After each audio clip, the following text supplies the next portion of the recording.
रायपुर दूरदर्शन के कार्यक्रम महिला जगत में आप सभी का स्वागत है। नमस्कार दर्शकों, माँ जो एक बच्चे के पूरे जीवन का आधार होती है, माँ ही वो होती है जो बच्चे के एक छोटी सी ज़रूरत को पूरा करती है, चाहे वो छोटी सी सुई हो या बड़ा सा पहाड़। हर चीज़ के लिए बच्चा सबसे पहले माँ के पास जाता है, चाहे चोट ही क्यों न लगे, बच्चे के मुंह से सबसे पहले माँ ही निकलता है। माँ ही वो होती है जो बच्चे के हर जीवन के हर पड़ाव पर उसके साथ होती है। माँ को खुश रखना, माँ को सम्मान देना, ये ही हम सारे बच्चों के लिए एक बहुत बड़ी हमारी चुनौती भी होती है और हमारी जिम्मेदारी भी होती है। मदर्स डे हम हर साल मनाते हैं, लेकिन क्या पूरे साल में एक दिन माँ के नाम मनाना ही असल में मदर्स डे मनाना है, या फिर पूरे साल माँ का सम्मान करना, उन्हें प्यार देना, ये हमारा कर्तव्य है।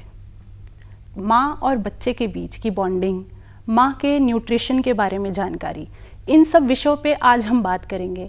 और इस विषय पर बात करने के लिए हमारे साथ स्टूडियो में मौजूद हैं न्यूट्रिशनिस्ट तनवीर ग्रेवाल जी, और साथ ही नर्सिंग के क्षेत्र में राष्ट्रपति पुरस्कार से सम्मानित पद्मा घोष जी। आप दोनों का बहुत ही स्वागत है हमारे स्टूडियो में। Thank you. तनवीर जी, जैसा कि हम सब जानते हैं कि माँ बनने की जो प्रक्रिया है वो बहुत स्वाभाविक होती है।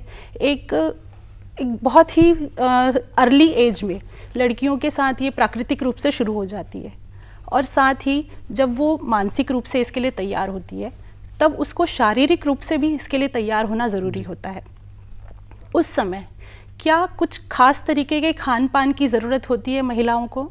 जी, तो जो प्रेगनेंसी से पहले की जो तैयारी होती है, जो हमको शारीरिक, इसमें सबसे इम्पोर्टेंट प्ले करता है एक्सरसाइज और न्यूट्रिशन। जी, तो हमें यहाँ पे ध्यान रखना है कि थोड़ा सा एक्सरसाइज हम डेली अपनी रूटीन में लाएं, एटलीस्ट 30-40 मिनट्स दें। उससे आपको फर्टिलिटी में हेल्प होती है और प्रेगनेंसी में भी हेल्प होती है।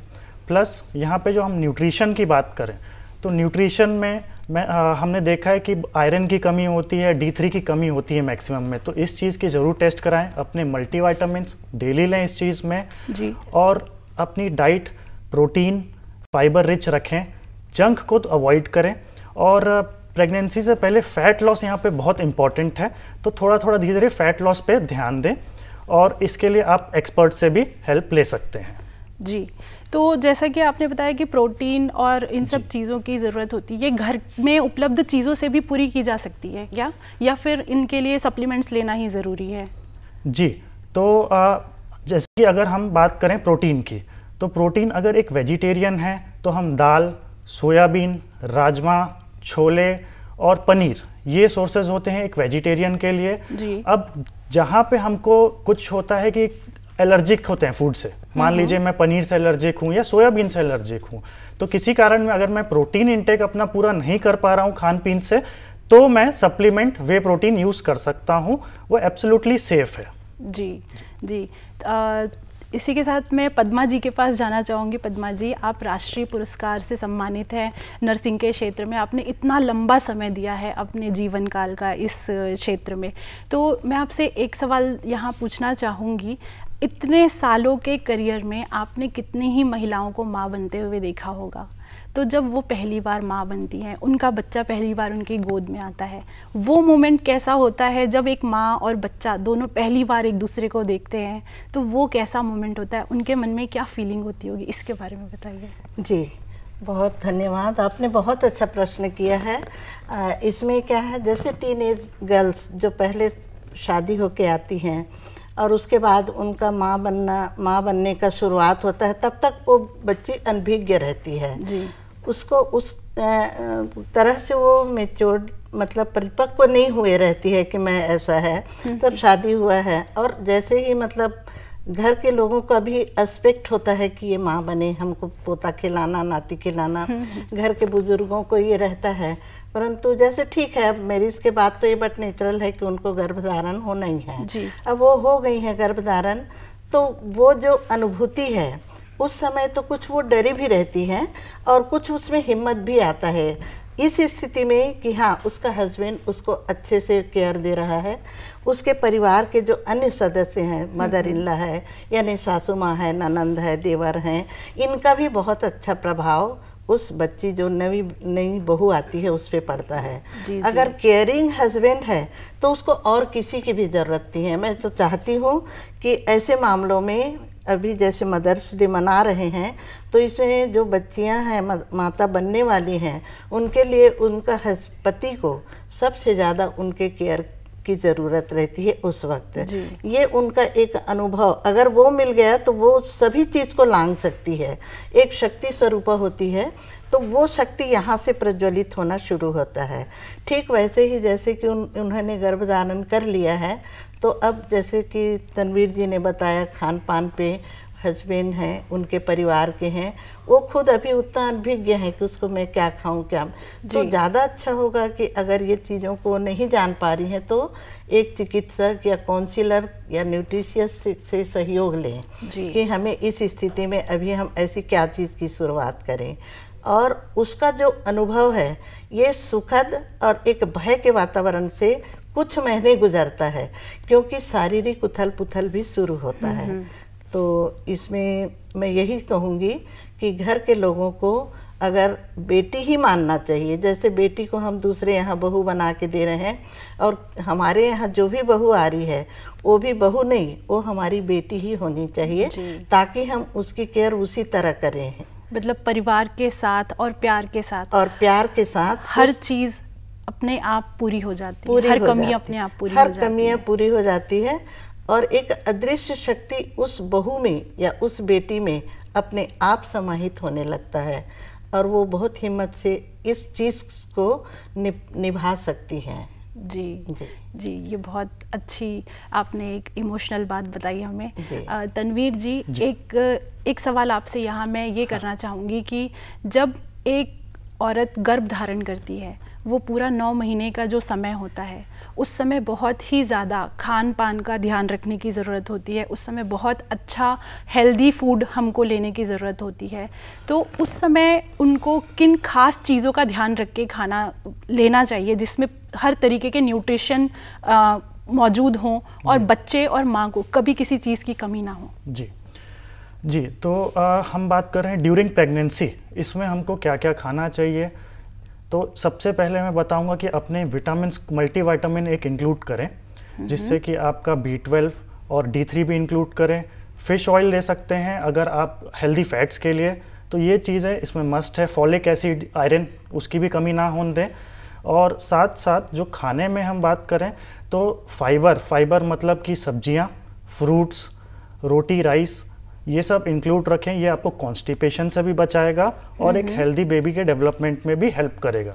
प्लस प्रोटीन इंटेक भी अपना रखें, जैसे कि मैंने बताया वेजिटेरियंस के लिए दाल, सोयाबीन, पनीर बहुत अच्छा ऑप्शंस है, और नॉन वेजिटेरियन के लिए एग सुपर फूड है, उसको ज़रूर इंक्लूड कीजिए। उसमें कैल्शियम भी है, तो कैल्शियम का भी ध्यान इस चीज़ में रखा जाए। और प्लस मैं यहाँ पे ऐड करूँगा कि एक्सरसाइज भी बहुत इंपॉर्टेंट है ड्यूरिंग प्रेगनेंसी। वो आपका स्ट्रेस फ्री रखेगी, आपको कॉन्स्टिपेशन से बचाएगी और आपका एनर्जेटिक भी रखेगी दिन भर। मतलब जो घर पे खान पान है उसके साथ साथ एक्सरसाइज और डॉक्टर की सलाह दोनों को साथ में मिलाकर चलना ज़रूरी है। इसके बिना कोई वो काम पूरा हो नहीं पाएगा। एक हेल्दी बेबी के लिए ये बहुत ज़रूरी है। जी, पद्मा जी, आपसे एक चीज़ मैं ये जानना चाहूँगी कि जब एक महिला गर्भ धारण करती है, वो पूरे 9 महीने अपने बच्चे के साथ जुड़ी रहती है ना, और जब वो बच्चा जन्म लेता है उसके बाद शायद बच्चा सबसे करीब अपने माँ के साथ ही होता है। तो उस 9 महीने के दौरान और बच्चे के जन्म लेने के बाद दोनों के बीच की बॉन्डिंग कैसे डेवलप होती है? क्या गर्भ के अंदर से ही माँ और बच्चे की बॉन्डिंग शुरू हो जाती है? जी हाँ, माँ और बच्चे की बॉन्डिंग इंट्रायूट्राइन यानी अंतर्गर्भाशयी गर्भ के अंदर ही बच्चों से शुरू हो जाती है, और इसमें एक अहम भूमिका गर्भनाल का होता है, जो आंवल से जुड़ा रहता है और मदर के यूट्राइन कैविटी से अटैच रहता है। तो यहाँ से ही उनका जो अटैचमेंट है या उनका जो फीलिंग है, माँ का फीलिंग है, वो माँ का अनुभव वहाँ से शुरू होता है। और ये जो गर्भनाल है, इसके माध्यम से बच्चे को हर वो न्यूट्रिशियस चीज़, श्वसन की क्रिया और एक्सक्रीशन यानी उत्सर्जन की क्रिया और मतलब रोग प्रतिरोधक क्षमता, बैरियर फंक्शन जिसको बोलते हैं, एंडोक्राइनल फंक्शन, तो ये जो है माँ से बच्चे को प्राप्त होता है थ्रू गर्भनाल या प्लेसेंटा या आंवल के थ्रू। तो यहाँ से ये अटैचमेंट शुरू होता है। और मैं ये कहूँगी थोड़ा जैसे मदर पावर या माँ की शक्ति, यानी एक गर्भस्थ शिशु को माँ के गर्भ धारण करने के पहले से, जैसे कि कृष्ण जी ने देवकी का ही कोख को क्यों चुना, वो तो जगत रचयिता या विश्व के ये थे, परंतु एक माध्यम चाहिए। यहाँ आप देखिए ईश्वर भी को एक माँ की आवश्यकता है, और माँ की शक्ति, माँ का सम्मान या माँ का स्वरूप कितना ऊंचा है। तो इस हिसाब से उन्होंने उनके उसमें लिया, और वो एक मनुष्य रूप में आके माँ के साथ में कुछ खेलते कूदते और वो अपना स्वरूप स्थापित करना चाहे थे। वैसे ही एक बालक जब माँ के गर्भ में अवतरित होता है तो उस समय उसकी संपूर्ण प्रक्रियाओं को आंवल के द्वारा और गर्भनाल के द्वारा होता है। यहाँ से माँ और बच्चे की बॉन्डिंग शुरू होती है। आप देखिएगा अभिमन्यु ने माँ के गर्भ में ही चक्रव्यूह जो उसमें जाना और की रचना के अंदर जाकर, तो ये कैसे हुआ, माँ की जो सिंगिंग, जो संगीत वो सुनती है उसका असर, वहाँ से बॉन्डिंग होता है। माँ जो पसंद करती है, माँ को खुशबू क्यों पसंद, कभी देखिएगा नासिया वो क्यासी लग रहा है, उल्टियाँ हो रही हैं, ये सब बच्चा भी अनुभव करता है। अच्छा। और वो गर्भ के अंदर ही उसको भी कष्ट होता है, वो माँ अनुभव करती है। तो ये बॉन्डिंग शुरू हो जाता है, और यहाँ से वो जो अदृश्य प्रेम है जो यहाँ से शुरू होता है, और माँ की हर हरकतों से आप देखेंगे माँ को फील होता है कि अब मूवमेंट हो रहा है, कि अब ये हो रहा है। और माँ को अगर दुख है तो वो बच्चे को भी लगता है, अगर माँ सो रही है तो बच्चा भी सोएगा। ये बॉन्डिंग है। ये तो हुआ इंट्रायूट्राइन। अब जैसे आप कह रहे हैं कि बाहर आने से, बाहर आने में 4 प्रकार के पावर यानी पी काम करते हैं, पेसेस, पैसेंजर, पावर, प्लेसेंटा और पीपीएच। अच्छा। ये 5 प्रकार की ऐसी चीजें हैं। पेसेस का मतलब है जो कैविटी से बच्चा आ रहा है, वो उसका एक मार्ग है इस दुनिया में आने का, वहां से वो अवतरित हो रहा है। एक जीव जो है अब आने को अपना स्वरूप स्थापित करेगा, अपना स्वयं का बनाएगा। अभी तक माँ, गर्भनाल, प्लेसेंटा यहाँ से जुड़ा था। ये सब तब हो सकता है जब वहाँ के पारिवारिक जो सदस्य हैं उनका प्यार मिले, उनका सहयोग मिले, उनका दुलार मिले, तो वो एक माँ इस तरह से बहुत अच्छे अच्छे बालकों को जन्म देती है। और ये उनकी प्रक्रिया गर्भनाल के द्वारा, प्लेसेंटा के द्वारा वहाँ शुरू। जब जैसे बच्चा उत्पन्न होता है, पेसेज मतलब वो गर्भ अवस्था की जो कैविटी है, पेडू या पेल्विक बोलते हैं, उसमें ब्रिम कैविटी आउटलेट रहता है जहाँ से वो बच्चा आता है, यानी एक गुफा से वो बच्चा आ रहा है इस दुनिया में और अपना स्वरूप स्थापित करेगा। तो इस वक्त भी वो अटैच रहता है, वो उस गुफा के हर वो नुकीली स्थिति, हर वो टेढ़ा मेढ़ा रास्ता, और वो माँ अनुभव करती है। अब ये हो गया पैसेंजर जो आ रहा है, और पेसेज जो कैविटी से आ रहा है वो रास्ता है, और पावर जो माँ शक्ति से उसको यहाँ लाना चाहती है। तो वो अपनी शक्ति, पावर और ये जो इमोशंस हैं यहाँ से लगाव बच्चे में बॉन्डिंग आ जाता है। तीसरी चीज़ है कि माँ का जो प्लेसेंटा है ना, प्लेसेंटा मैंने कहा जी, तो ये तब तक वर्क करते रहता है। और है हमारा हार्मोन्स की प्रक्रिया, प्रोजेस्टेरॉन और इजेस्ट्रॉन है, जिनके कारण से ये बच्चा जैसे पैदा होगा तो दूसरे टाइप का प्रोजेस्टेरॉन या हार्मोन उसको काम करेगा सही उसकी स्थिति बनाने में। और पीपीएच यानी ब्लड का जाना, माँ कितना भी रक्त से सिंचित करती है, अपने खून से देती, एक दूसरा देह अपना देह को दे के स्थापित कर रही है, तो वो ये विकास की बॉन्डिंग उस माँ में रहता है। और वो चाहती कि बच्चा कैसे आए और मैं इसको कब देखूं। बच्चा चाहता है कि मैं जिनके द्वारा यहाँ लाया जा रहा हूँ तो वहाँ भी देखूं। ये हमको अनुभव नहीं होता पर उस बालक में ये रहता है। और जैसे ही नेक्स्ट शायद आप पूछेंगे मेरे को कि क्या होता है मोमेंट्स देखने के बाद में, तो जैसे ही बच्चा हमारे मतलब उत्पन्न हो जाता है तो उसको क्राई कराना जरूरी है, यानी वो रोए, ऐसा कहते हैं हम लोग। तो इस चीज़ को माँ बहुत चाहती है कि मेरा बच्चा का आवाज़ क्यों नहीं आ रहा है, वो इसके लालायित रहती है इस पहला क्रंदन के लिए, इस पहले रोने के लिए, ताकि उसमें उसका वजूद स्थापित हो। मैंने तो जो दिया वो दिया, अब उसका स्वयं का जो चीज़ है, जो शारीरिक सौष्ठव है, उसकी अनुभूति है, वो एक वजूद अपना स्थापित करे।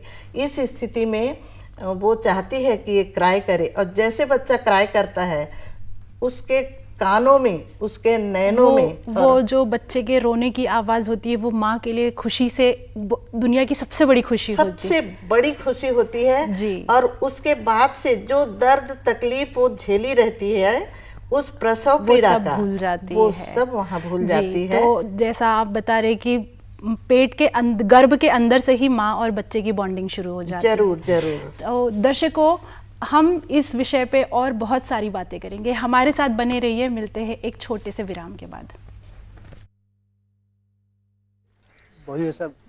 हमको मंडी जाना है। ऐसे क्या देख रही हो? अरे दहेज में स्कूटर आया है, ये बात पे इतराना जरूरी नहीं है, हमारा काम जरूरी है। अरे 4 क्लास का पढ़ लिए, भाव खा रही हो? अंदर जाओ। चलो। भाव कहाँ खा रहे हैं? भाव तो दिए हैं। दहेज दिए हैं मतलब भाव दिए हैं। खरीद लिया है आपके बेटे को। इज्जत से पूछेगा तो मिलेगा यूज करने, स्कूटर भी और बेटा भी। पढ़ेगी बेटी तभी तो बढ़ेगी बेटी। चलो। स्वागत है एक बार फिर से आप सबका विराम के बाद। आज हम बात कर रहे हैं एक बहुत ही खास विषय, माँ और उनके बच्चों के बीच की बॉन्डिंग के बारे में। आइए चलते हैं हमारे एक्सपर्ट तनवीर जी के पास। तनवीर जी, जब एक बच्चे का जन्म होता है या माँ जब गर्भ में होती है, जब वो प्रेग्नेंट होती है, आजकल का जैसा ट्रेंड है कि महिलाओं को बहुत ज़्यादा अपने वेट की चिंता होती है कि वज़न ना बढ़े, हम मोटे ना हो, तो क्या प्रेगनेंसी के दौरान भी इस चीज़ को कंट्रोल किया जा सकता है? जी बिल्कुल, मैं इसके बारे में बताना और चाहूँगा। क्या ये करना सेफ होगा? जी ओके, देखिए जब आप प्रेग्नेंट हैं तो अपना वेट आप कंट्रोल कर सकते हैं, लेकिन इस बात का ध्यान रहिए कि आप एक न्यूट्रिशनिस्ट से, एक्सपर्ट से इसके बारे में जानकारी ले लें जी। और कोशिश करें कि जैसे कि पद्मा जी ने भी बोला, कि मैम ने भी बोला कि अगर आपको इसके बारे में नहीं है तो बिल्कुल एक प्रोफेशनल से लें, क्योंकि ये बहुत इंपॉर्टेंट है। ठीक है, और वेट को कैसे कंट्रोल करना है, थोड़ा थोड़ा आप एक्सरसाइजेज एवरीडे इंक्लूड कीजिए जिससे कि आपका वेट ना बढ़े। और एक मिथ मैं यहाँ पे दूर करना चाहूँगा, जब भी कोई प्रेग्नेंट होता है तो लोग ऐसा सोचते हैं कि अब इसे 2 जनों का खाना है।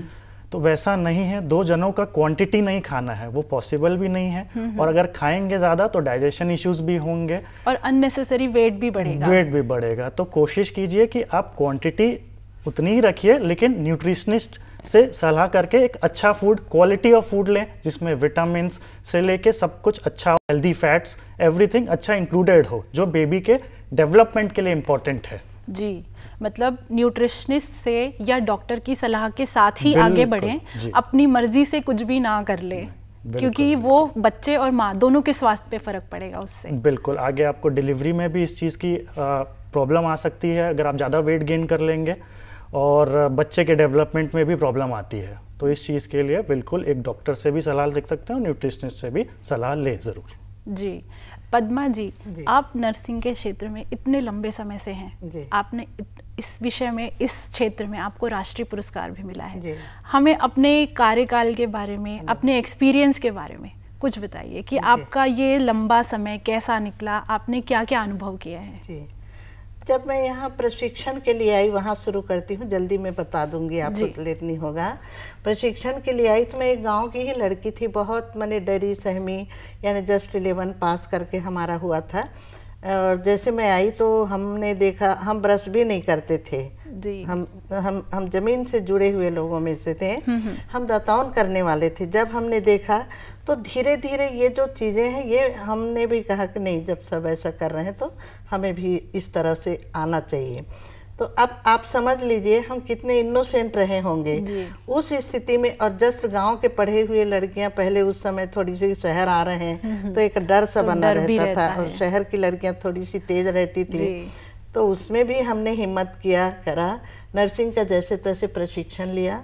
प्रशिक्षण लेने के बाद ही 1 महीने के अंतर्गत, यानी वो कार्यकाल भी हमारा बहुत सुपर बीता, अच्छे नंबरों से आए, बहुत अच्छा किया। तो हमारे घर में एक बार जो छोड़ के गए प्रशिक्षण में और लेने ही नहीं आए। अच्छा। जब हम रिलीव हो गए, हमने जब बताया तब वो लेने आए। जी। और ऐसा हुआ था। अभी तो बार बार ही वो यहाँ मतलब आना मांगते हैं आज के जनरेशन में। तो मैं ये बता दूं, ये जैसे तैसे हुआ, इसको पार किए। बहुत जल्दी 1 महीने के अंदर हमारी पोस्टिंग हो गई। यही डीके के मेकाहारा में ही हुआ। यही हमने पहला अपना शासकीय जीवन का पदार्पण किया।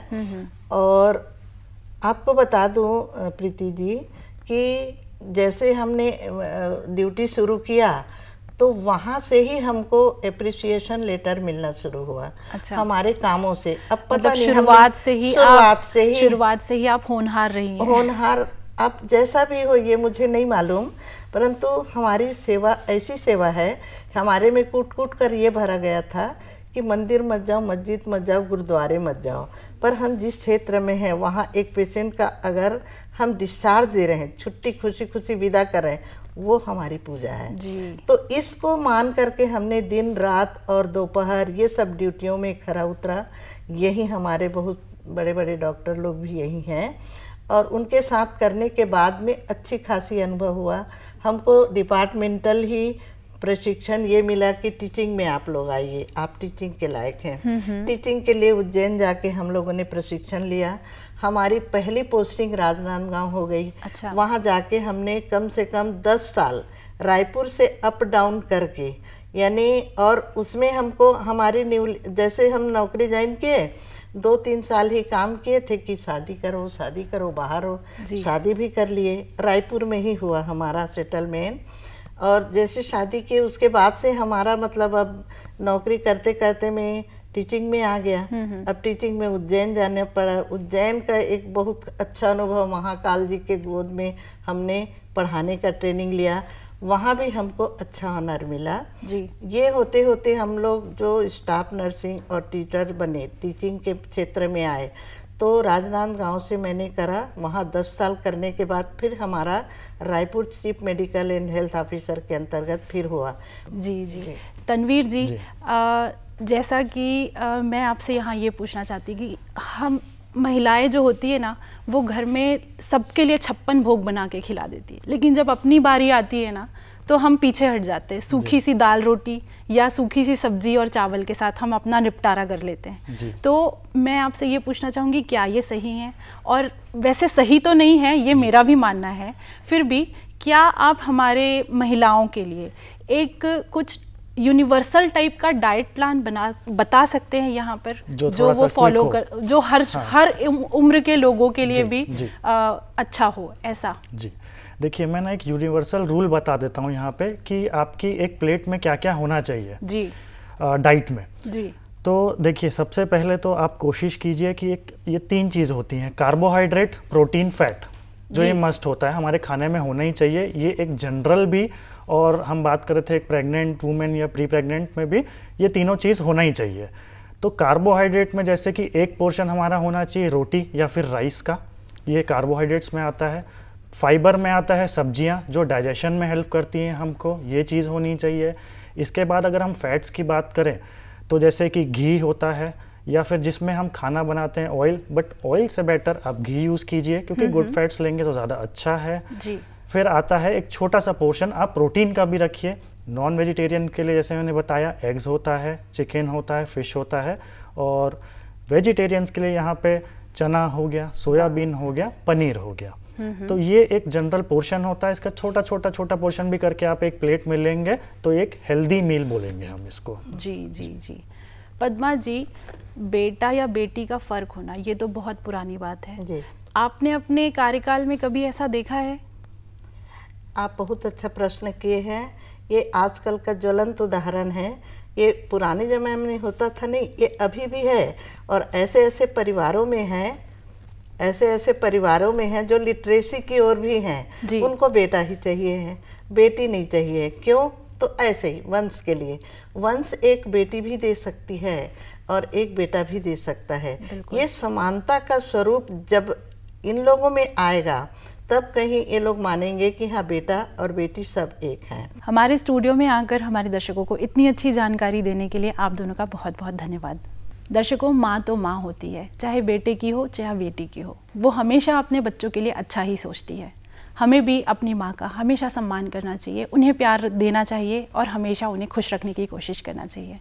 इसी के साथ आपसे आज इजाज़त चाहूँगी, फिर मुलाकात होगी आपसे। नमस्कार।